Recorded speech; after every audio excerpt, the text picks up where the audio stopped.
nadie ignora que Córdoba ha tenido grandes gobiernos o grandes gobernantes. Yo diría que cada signo político que gobernó Córdoba tuvo por lo menos un gran gobernante a su frente.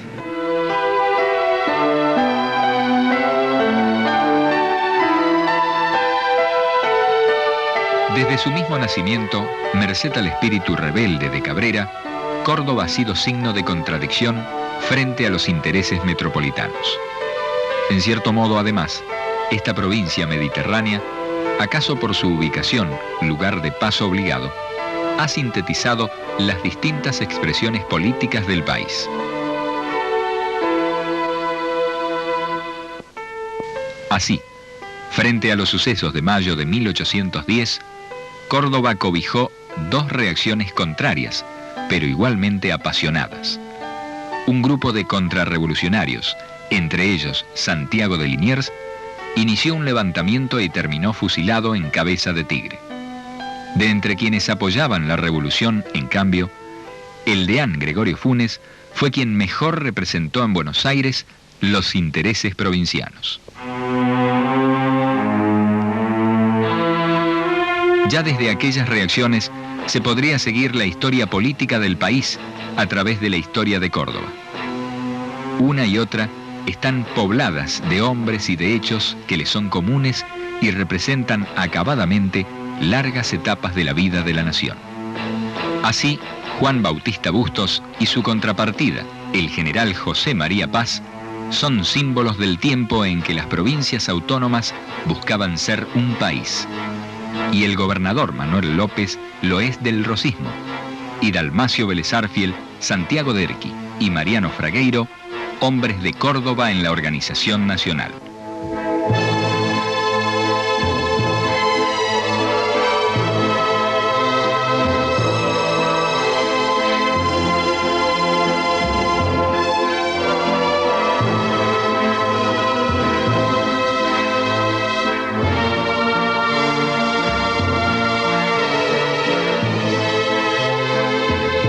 A principios de siglo, el país está organizado, tiene constitución y ha recibido un importante aporte inmigratorio. La generación del 80, que tuvo en el presidente Miguel Juárez Celman su expresión cordobesa, ha llevado adelante su plan de consolidación nacional. La Argentina, y Córdoba con ella, está preparada para darse un instrumento formidable: el voto universal y secreto. Llegará durante el gobierno de Sáenz Peña, y la ley pasará a la historia con su nombre. En este capítulo queremos recordar a algunos gobernadores, todos elegidos por el voto popular, que modificaron a lo largo de este siglo la fisonomía de nuestra provincia. Los conservadores pueden jactarse de haber tenido un Ramón Carca, ¿no?, que fue un hombre que impulsó el progreso de su provincia, con una dinámica como pocas veces se había visto antes. En 1910, el país conmemoraba el centenario de la Revolución de Mayo. Para asociarse a los festejos, había llegado a Buenos Aires la infanta Isabel. Se realizaron exposiciones, desfiles, la euforia se había apoderado de todos. Los actos alcanzaron el brillo que merecía tal acontecimiento. 2 años después, la fisonomía de Córdoba no se diferenciaba demasiado de la que ofrecía en la segunda mitad del siglo anterior. Por entonces, se realizarían los primeros ensayos de elecciones libres. Pero claro, eran eso, precisamente, los primeros ensayos. En 1912 puede haber sido, 1912, sí. Me encontraba yo en las sierras, que había ido a visitar a mis parientes y me tomó una campaña electoral ahí. En ese tiempo los que mandaban eran los conservadores. ¿Sabe cómo eran las elecciones? El hombre llevaba su libreta, el dirigente se la firmaba y le ponía voto. Le daba 5 pesos y una atada de cigarrillo y ya votó. Se llega a 1913 y aquel partido que nace, el liberal y reformador, que nace con el gobernador del Viso en Córdoba en 1874 y que ha sido conducido tan personalistamente, primero por Juárez y desaparecido la escena de los Juárez por Roca, muere Roca, deja de tener el predicamento que tuvo en la vida de la República, surge la ley Sáenz Peña, en la que Cárcano tuvo un importante rol como diputado nacional, y el país y la provincia se aprestan a elegir por primera vez sus representantes o su gobernador, en este caso Córdoba, por el voto universal y obligatorio. Allí es donde la unión provincial, que forma Cárcano en forma muy rápida, enfrenta al radicalismo, gana las elecciones y cumple su periodo de 3 años de gobierno.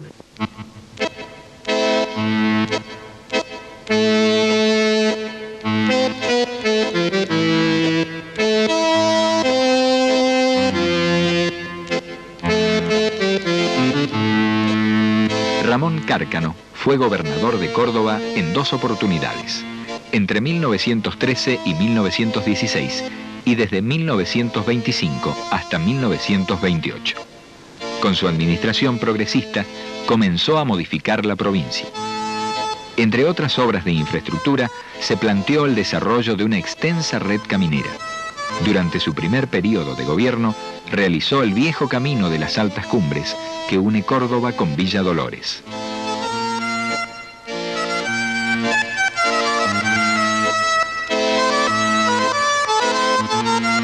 También inauguró el Jardín Zoológico, pero no fueron solo esas sus realizaciones. La promoción turística, los caminos por el sur, las campañas de abaratamiento del pan y de las verduras, la creación de los institutos antiluéticos y servicios de sanidad, la creación del seguro social desconocido hasta entonces en el mundo. En 6 años de gobierno, la obra de Cárcano es realmente sensacional, es monumental. Escuelas también en todas partes. La obra de Cárcano fue felizmente continuada por todos los gobiernos que le sucedieron, gobiernos igualmente así preocupados por el bien común. El gobierno de Olmos Frías y también el gobierno de Sabatini, fundamentalmente.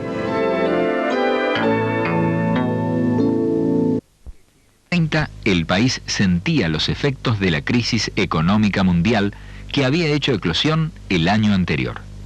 El ambiente político estaba inquieto. Gobernaba la nación Hipólito Yrigoyen.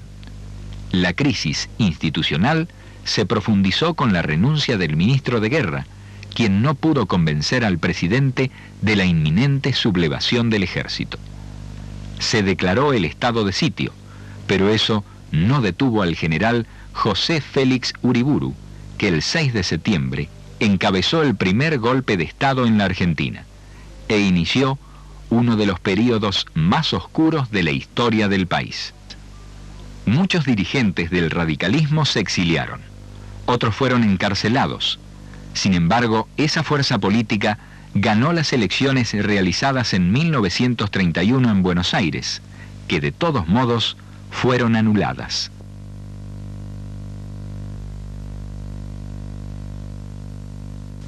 Dos años después, el radicalismo perdía a su caudillo.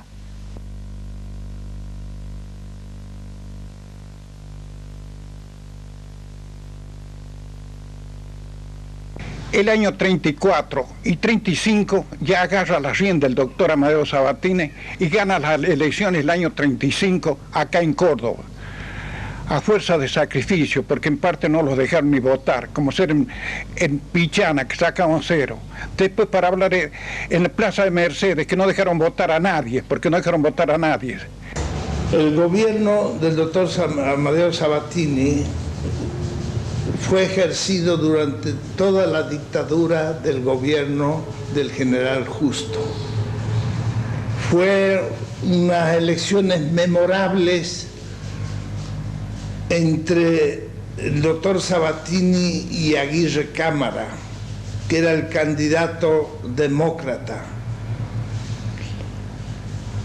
Don Amadeo ganó por pocos votos, apoyado por las fuerzas progresistas. La Argentina vivía la década que se llamaba la década infame, y yo creo que se lo ha ganado al título, lamentablemente. Lo digo Córdoba, el país vivía la década infame. Y Sabatini tuvo que actuar con mucha prudencia también, porque sobre él pendía la intervención federal, en cuanto se consideraba que desde el gobierno nacional se considerara que había excedido el margen de libertad que se le dio. En ese sentido Sabatini actuó con mucha prudencia y mucha inteligencia, hizo lo que pudo y cambió la fisonomía de Córdoba en muchos de sus aspectos. Es un gobierno totalmente fuera de serie, constituye un bloque claro, fácil de interpretar, porque hubo una gran coherencia entre las ideas propuestas y las realizaciones logradas. Gran coherencia también en el tiempo en que se llevó, en el orden, en la metodología que se siguió. Se establecieron una serie de valores claros y sobre esos valores se extendió todo un plan de trabajo. Pero siempre los valores sirvieron de respaldo a ese plan. Desde luego que la obra del gobierno de Sabatini es bien conocida, yo no la voy a resumir aquí. Había un lema en su gobierno que decía algo así como diques en el norte, caminos en el sur y escuelas en todas partes. El concepto del Estado anterior era totalmente indiferente a los problemas sociales. Y con el gobierno de Sabatini comienza el aspecto educacional y de protección a la niñez un esfuerzo muy bien organizado, muy moderno. Después, con el avenimiento de Sabatini al poder, aparecen las cantinas escolares, los comedores escolares y la atención al niño en especial. De acuerdo a lo que yo me acuerdo, es el primer gobierno que se ocupó de que los niños vayan calzados y vestidos así y tengan su comedor y su atención. Es decir, que la primera educación del niño empezaba por la buena alimentación, el buen vestido, la higiene personal y en fin una serie de innovaciones que para mí, que soy vieja, eran innovaciones porque en los tiempos de antes no se tenía en cuenta esa, salvo los colegios rentados, los pagos que tenían todas sus comodidades. Acá realmente se consigue hacer de la escuela pública un instrumento de transformación, porque se levanta la escuela estatal a un nivel que no lo había tenido nunca. Se crearon inspecciones para movilizar todas las escuelas de toda la provincia y colocar maestros capacitados en todos lados. Cuando el gobierno se hace cargo, hay un 30%, un 40% de maestros que no tienen título en la provincia. Y al cabo de un año estaban cubiertos todos los lugares de maestros con maestros con título, sin haber echado a nadie. Sencillamente los maestros fueron siendo trasladados, jubilados, llevados a otras tareas, pero fueron reemplazados con personal docente capacitado. Y se inicia por fin una enseñanza programada. La educación fue en efecto uno de los intereses principales del gobierno radical. En aquellos años se construyeron en nuestra ciudad capital numerosas escuelas, edificios que para la época eran obras monumentales. Además se creó la Escuela Artístico-Industrial de Cerámica y 2 nuevas escuelas del trabajo. Pero el objetivo principal era extender la enseñanza primaria. Durante este gobierno fueron creadas 173 escuelas y 654 nuevos puestos de maestros. Pero no fue esa la única preocupación del doctor Amadeo Sabatini. Puso también un énfasis especial en el funcionamiento del Departamento Provincial del Trabajo, con la finalidad de dar solución a los diferendos entre organizaciones obreras y patronales, a la vez que fomentó la sanción de leyes que protegieran al trabajador. Una de las cosas muy importantes del gobierno de Sabatini fue la legislación en defensa de la mujer. Se dictó el primer estatuto que regía el servicio doméstico. El servicio doméstico por primera vez tuvo una defensa legal en el país, en forma concreta y positiva en el gobierno de Sabatini.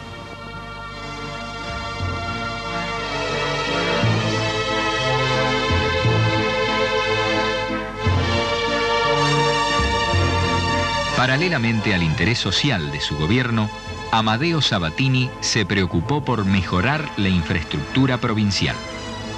En 1938 fue creada la Dirección de Hidráulica, cuya tarea se orientó fundamentalmente a la construcción de grandes presas. Inmediatamente se iniciaron los trabajos de los diques San Roque, La Viña, Cruz del Eje y Los Alazanes. Con ellos, el gobernador radical cumplía su promesa de agua para el norte.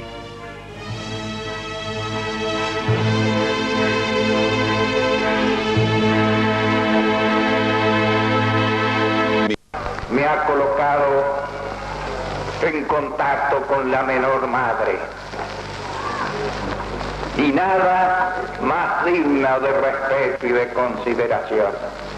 Allá en Córdoba fundé una casa donde a la menor madre exigía que se la respetara con toda consideración. Merece nuestro respeto y nuestra consideración porque no ha cometido falta alguna.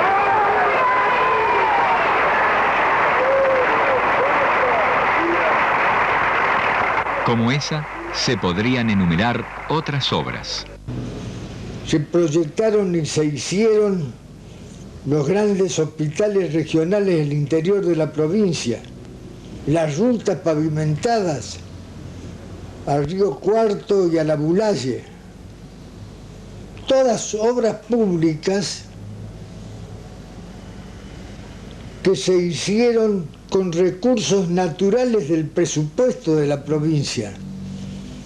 Presupuestos que durante los 4 años de gobierno se cerraron con superávit, gracias a una severa, austera y honesta organización administrativa.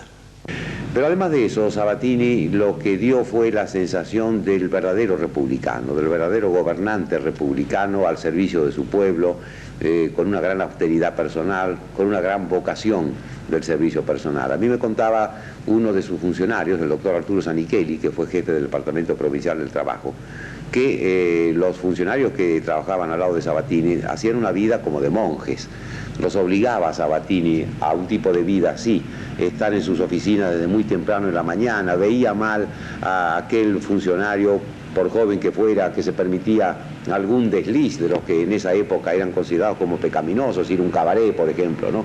Y por supuesto no perdonaba nada que se pareciera, no digo ya a una corrupción o a una corruptela, sino incluso esa pecata minuta de usar el coche oficial en hora en que no se debe, por ejemplo. En ese sentido, Sabatini yo diría que restableció en Córdoba la credibilidad en el sistema republicano. Mostró a un gobernante realmente austero, con todas las virtudes del gobernante republicano, que además tuvo visión para hacer las cosas.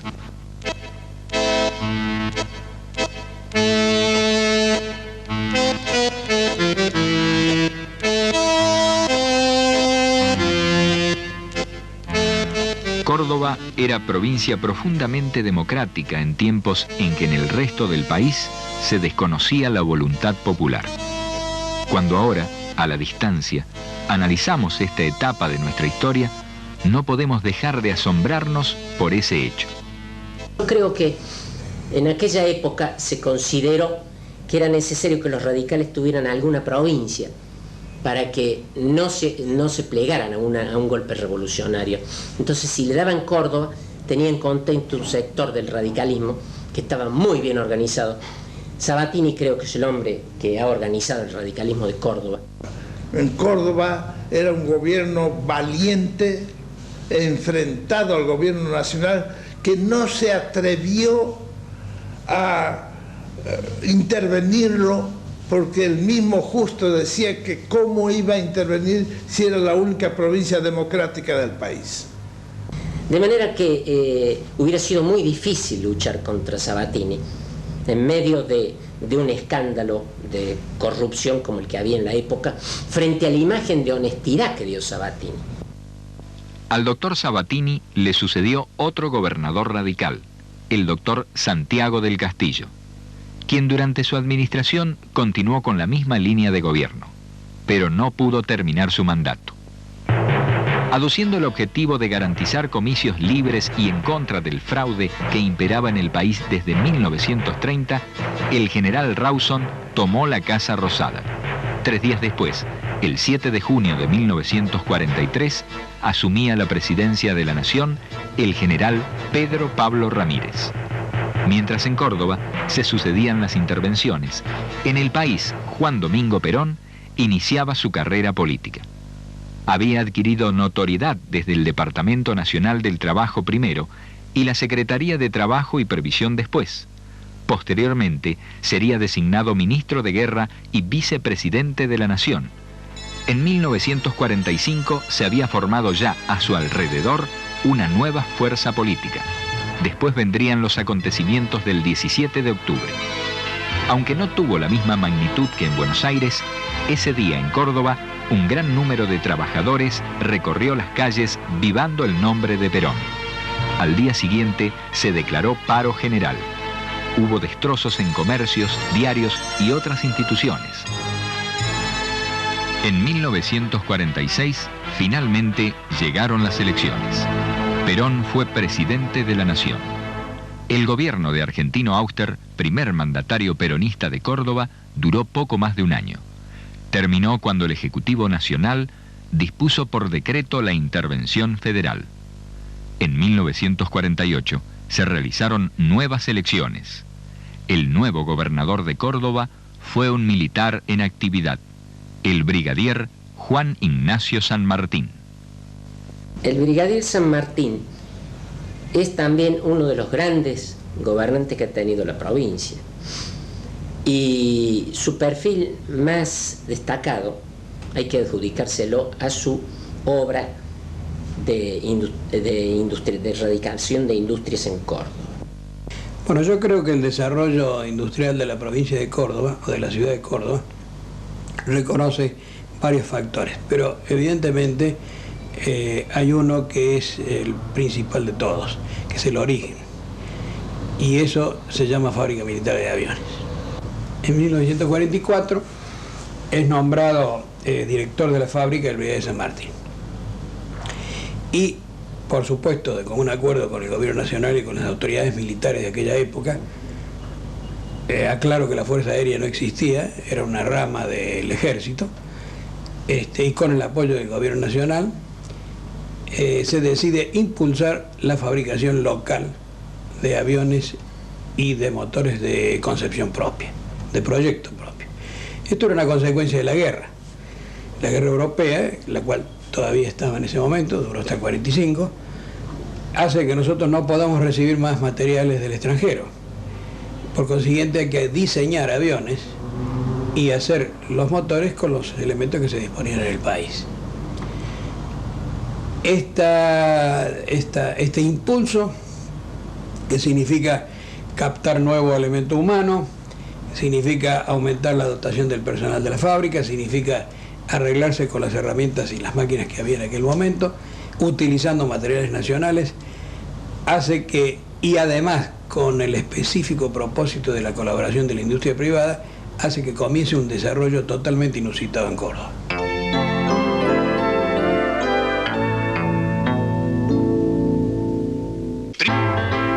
El desarrollo industrial de Córdoba no siempre ha coincidido con el del resto del país. De hecho, en su competencia con Buenos Aires por la instalación de industrias, le correspondió a Córdoba perder posiciones en el nivel nacional. Sin embargo, en 1949, cuando el país atravesaba una etapa de estancamiento en su producción industrial que persistiría hasta 1954, Córdoba inicia el periodo de desarrollo más importante de su industria, que continuará hasta 1960. Antes de 1940, Córdoba era una ciudad de 250.000 habitantes. Ustedes la conocen hoy con más de 1 millón. Eso es consecuencia de muchos factores, pero fundamentalmente de un desarrollo industrial sostenido. De otra manera, esto no hubiera podido ser. Esos contratos que se dan en aquella época a la industria privada para que colabore con la fabricación de aviones, se hacen con el total apoyo mediante préstamos, créditos, aporte de maquinaria por parte de la fábrica de aviones. Es decir, se le dan los medios con tal de que el receptor de estos elementos tuviese la idoneidad para poder trabajar. Esa era la voz de orden en aquel momento. La fábrica de aviones pasa, como les digo, de 400 obreros a 8.000 en una primera etapa en el año 1949. Cuando llega a San Martín, el gobierno comienza a radicar industria y principalmente transforma la fábrica militar de aviones, que así se llamaba en ese entonces, la transforma en la fábrica de motos, después la transforma en fábrica de automóviles, y el mercado se empieza a inundar así de las motos y de la mecánica, porque al mismo tiempo empiezan a levantarse en todo el cinturón urbano las fábricas y las industrias complementarias necesarias para elaborar eso. De manera que la ciudad tuvo un crecimiento económico formidable.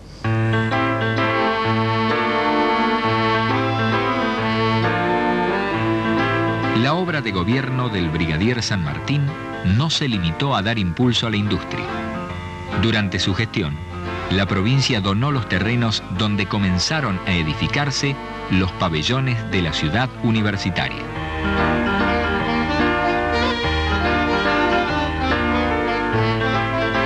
Por otra parte, en materia de obras públicas, fue habilitado el actual Hospital Córdoba, al que se le impuso el nombre de Eva Perón. También se continuaron obras ya iniciadas como el dique Los Molinos, la canalización del río Primero y pavimentación de caminos.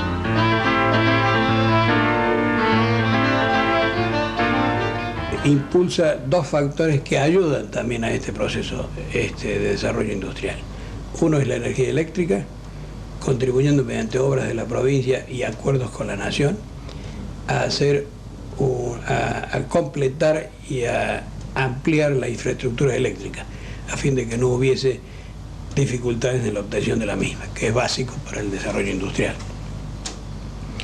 Además, el otro factor coadyuvante en esto es el otorgamiento de créditos vía Banco de la Provincia de Córdoba, que ayuda, por supuesto, bastante a poder concretar la ejecución, la compra de maquinaria y la ejecución de trabajos por falta de capital local o propio, ¿no es cierto? En realidad, la labor del brigadier San Martín en apoyo de la industria de Córdoba no comenzó ni terminó en su gestión como gobernador de la provincia. Había impulsado la fabricación de aviones de diseño propio desde la dirección de la fábrica militar. Posteriormente, como ministro de Aeronáutica, designado en 1951, decidió apoyar la fabricación de automóviles en el país. Así creó la Fábrica de Motores y Automotores, que dependía del Instituto Aerotécnico, lo que a su vez generó la formación de un gran número de pequeñas industrias subsidiarias. Y poco tiempo después, la instalación del complejo Fiat en Ferreira. Hasta entonces, en la Argentina, lo único que se hacía era fabricar parcialmente camiones en Buenos Aires. No había industria de automóvil o de vehículos de pasajeros. Se comienza fabricando un vehículo utilitario, que es el rastrojero que hoy conocemos todavía, que anda por las calles. Y también se fabrica un vehículo pequeño, de uso bastante versátil y de operación económica, ¿no es cierto? como era el famoso Institec, que es un autito que anduvo durante bastante tiempo, que después se llamó Graciela, pero al final de cuentas era la misma cosa. Esto, casi paralelamente, se decide también impulsar la fabricación de tractores. Y se comienza con la fabricación del tractor Pampa. En 1952, el general Perón asumió la presidencia de la República por segunda vez. 3 años después, una revolución interrumpiría su gobierno. Amparado por un visible malestar social y político y un claro conflicto entre el oficialismo y diversas agrupaciones católicas, el general Eduardo Lonardi instaló el Comando Revolucionario en la Escuela de Artillería, en camino a La Calera. Se acusaba al gobierno de no respetar los derechos y garantías de la Constitución Nacional.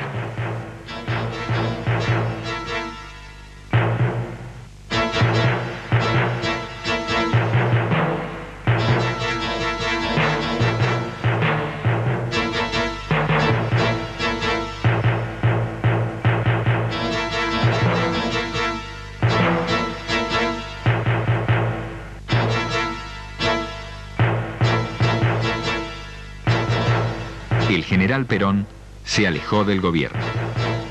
El 21 de septiembre de 1955, el general Lonardi declaraba a Córdoba capital provisional de la República. 2 días después, asumía el gobierno de la nación en Buenos Aires. Pero una vez más, la historia del país se había instalado en Córdoba. Aunque todavía no nos resulte posible explicar por qué determinados acontecimientos de la vida argentina tuvieron su epicentro en Córdoba, no podemos dejar de anotar que a nuestra provincia le ha tocado asumir importantes responsabilidades históricas, que pueden valorarse positiva o negativamente, pero que se iniciaron en nuestro territorio político-social. Al general Lonardi le sucedió en el gobierno el general Pedro Eugenio Aramburu, quien, entre sus primeras medidas, disolvió el partido peronista e intervino la CGT. Los permanentes pedidos de normalización institucional no fueron satisfechos hasta febrero de 1958, elecciones que ganaron los candidatos de la Unión Cívica Radical Intransigente. El nuevo gobernador de Córdoba era el doctor Arturo Zanichelli.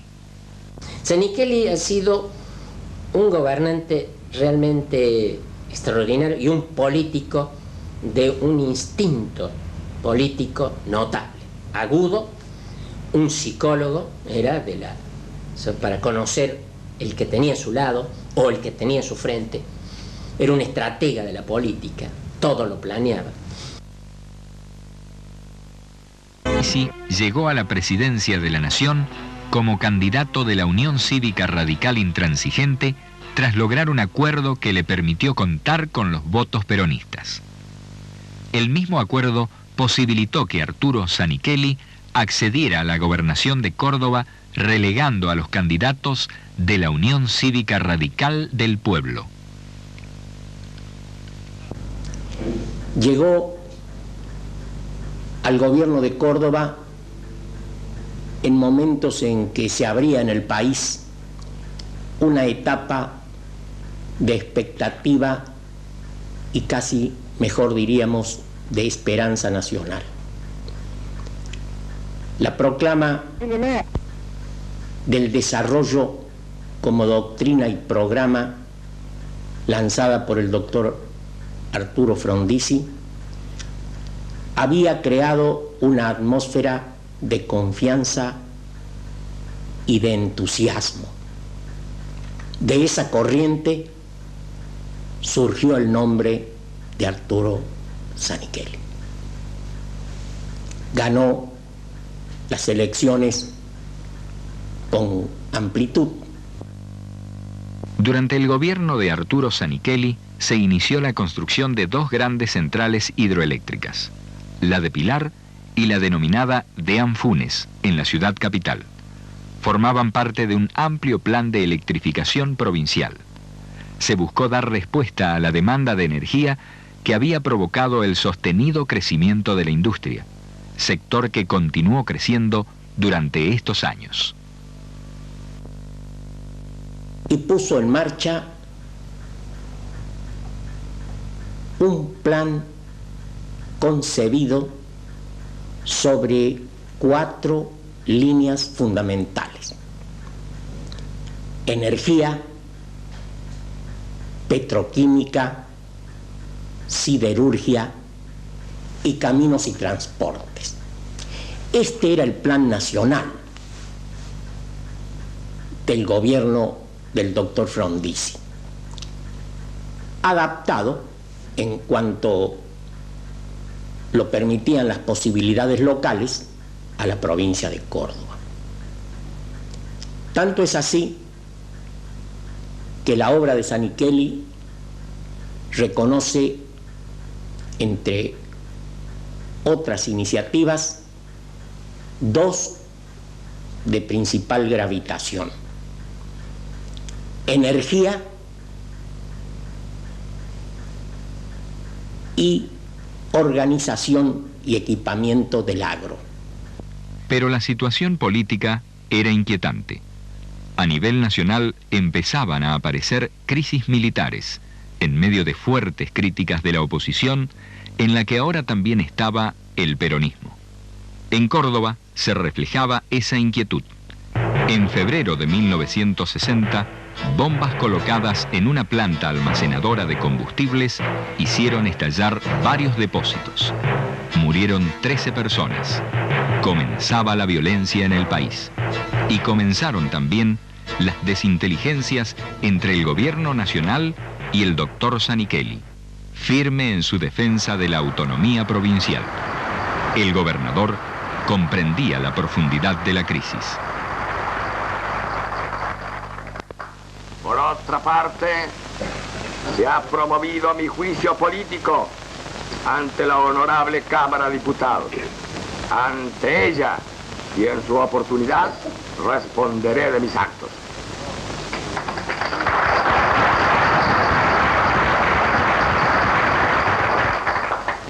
Esta actitud, consecuente con elementales principios morales, republicanos y democráticos, es un aporte más que hago al esfuerzo patriótico de mantener la vigencia jurídica e institucional de la provincia, indispensable para sostener la paz interior de la nación y salvar acaso la última posibilidad de estabilidad para la República.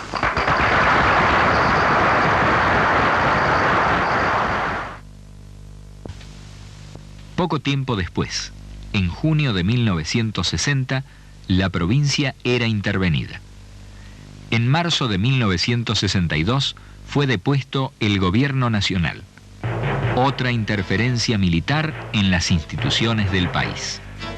José María Guido, presidente del Senado, asumió la presidencia de la República en forma provisional y anuló las elecciones provinciales realizadas en meses anteriores, que en Córdoba habían dado el triunfo a la fórmula Ilia Páez Molina. Pero en el 63, ambos volverían a vencer. Esta vez, Arturo Ilia sería presidente de la nación y Justo Páez Molina, gobernador de Córdoba. Este gobierno primordialmente piensa que hay algunas actividades en la provincia, como ser las vinculadas al campo, las vinculadas al turismo, que deben ser objeto de una primordialísima preocupación. Justo Páez Molina llevó adelante una administración progresista. Continuó con el plan de electrificación iniciado por Zanichelli. Fomentó el turismo, construyendo balnearios en el interior de la provincia, y continuó fomentando el desarrollo industrial en Córdoba. Además, inició el camino de las altas cumbres entre Córdoba y Villa Dolores. Entretanto, el doctor Arturo Ilia llevaba adelante un gobierno cuya principal característica era el resguardo del sistema democrático. La Constitución regía el país, los derechos y garantías estaban en plena vigencia, incluyendo la libertad de prensa y el derecho a huelga. La CGT lanzó en 1964 un gran plan de lucha que incluyó la ocupación de fábricas en todo el país. Desde 1965 comienza a hablarse con insistencia de un posible golpe militar. En junio de 1966, el golpe se concreta. Asume la presidencia el general Juan Carlos Onganía. El país recibe una de sus heridas más profundas. En la Argentina y en Córdoba comienzan tiempos muy difíciles.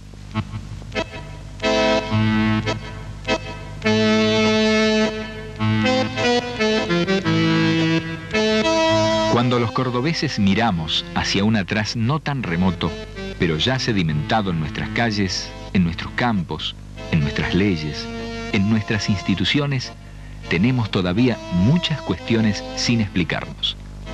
Sin embargo, tenemos también más de una razón para sentirnos complacidos. Nosotros, los cordobeses, hemos ido modificando paso a paso la fisonomía de nuestra provincia. Cárcano, Sabatini, San Martín, San Miqueli, Páez Molina. El voto popular le dio a Córdoba, a lo largo de este siglo, sus mejores gobernadores. Con ellos, la provincia fue adquiriendo los perfiles que el tiempo le fue señalando. Con ellos, Córdoba vio desaparecer a los tranvías, vio arrancarle caminos a la montaña, encerrar la cañada, abrir fábricas, levantar edificios, crecer pueblos y ciudades. Y la vieja Córdoba doctoral se convirtió en una provincia moderna.